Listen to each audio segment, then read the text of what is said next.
Today I want to teach you 5 easy steps you can use to start working with the Fae in your garden.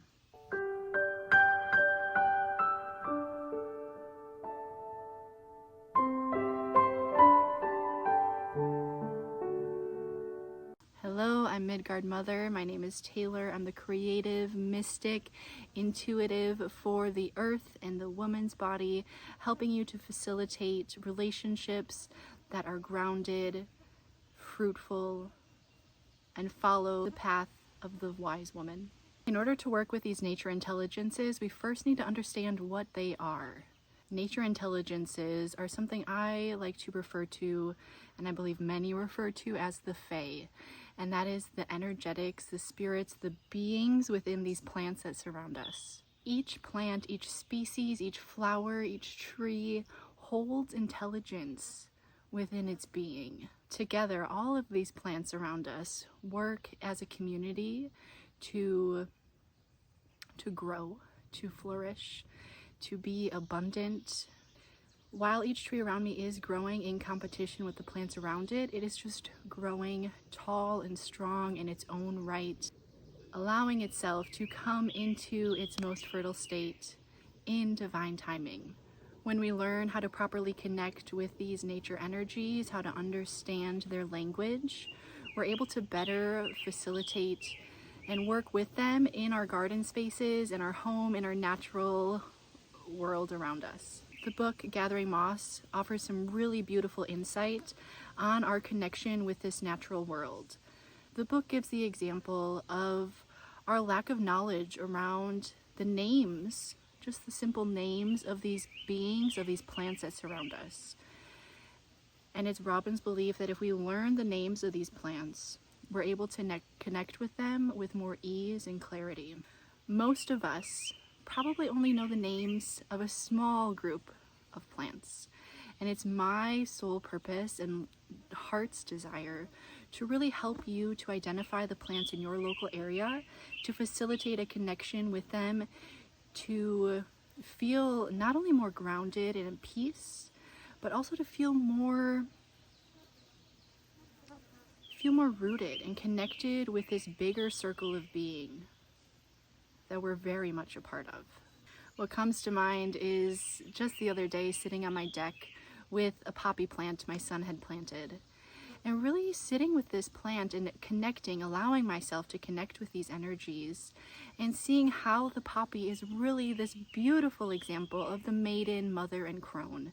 We have the maiden in the blossoming of the flower, which very much resembles a vulva, opening up into this beautiful flower in this mother, really like opening up to the world and accepting all of the wisdom.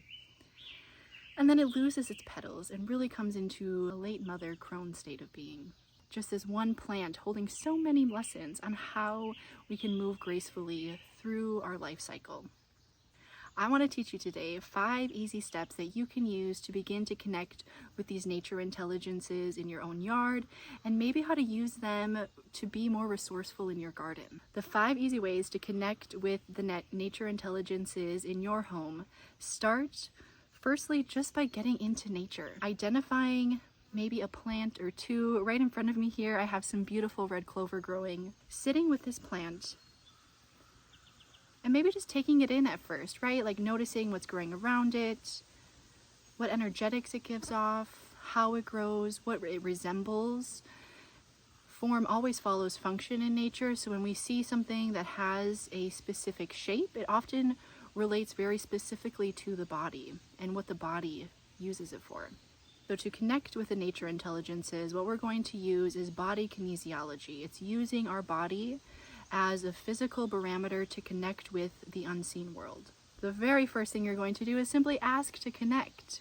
So sit with your eyes closed if you need, or whatever plant you're around. I think it really does work best to have that physical plant near you when you start this practice. So you're going to sit near the plant and ask to connect with the spirit of the red clover. I wish to connect with the spirit of the red clover. Allow yourself some silence there. Feel if you notice any shifting. You can always confirm using body kinesiology. holding your pendulum and asking, am I connected to the red clover? You get your yes or your no. You can always ask again. I typically don't ask more than twice. If the plant does not wish to receive me at this time, I accept that as what it is and move on.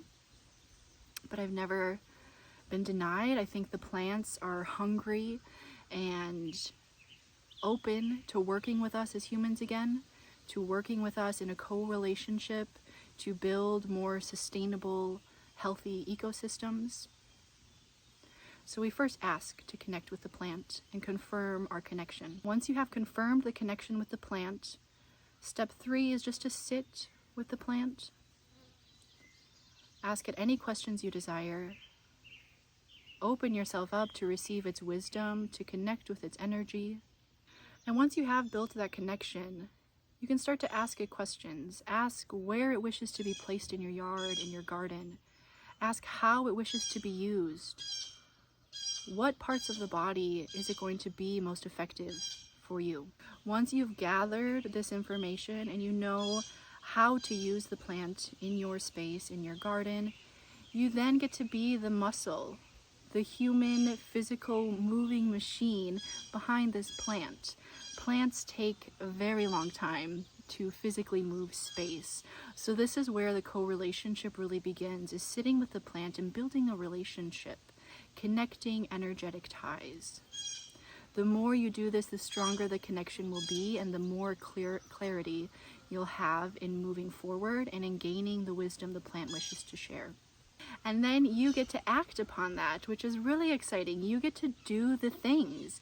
And don't be surprised if what the plant is asking you is different than what you read and researched and studied, because what the plants truly need is often very different than what we're reading in our gardening books, in our nature identification things.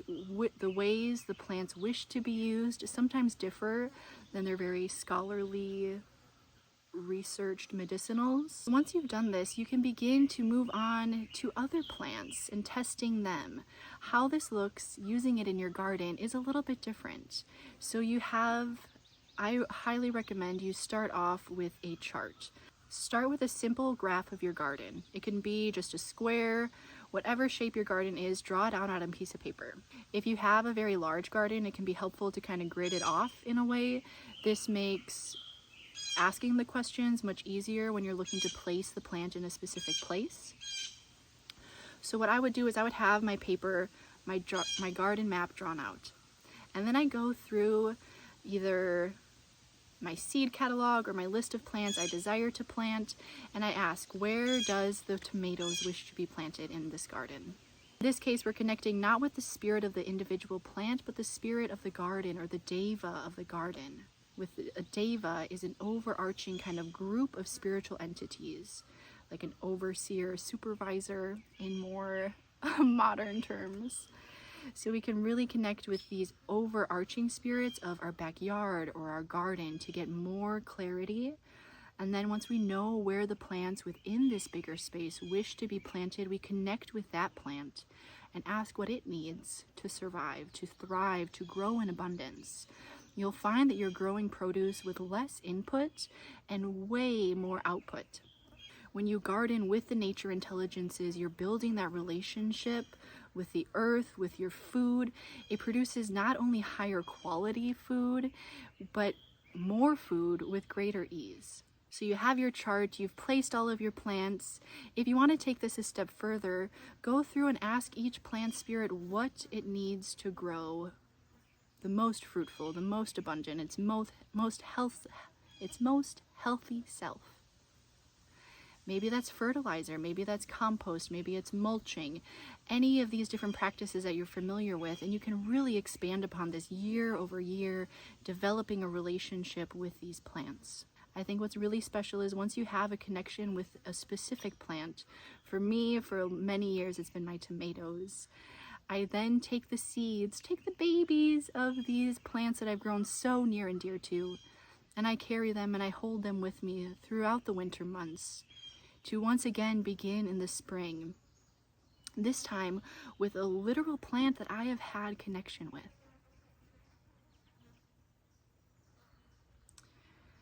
Anytime you do this practice, the very last thing you're going to do is ask to connect. I wish to disconnect from the plant.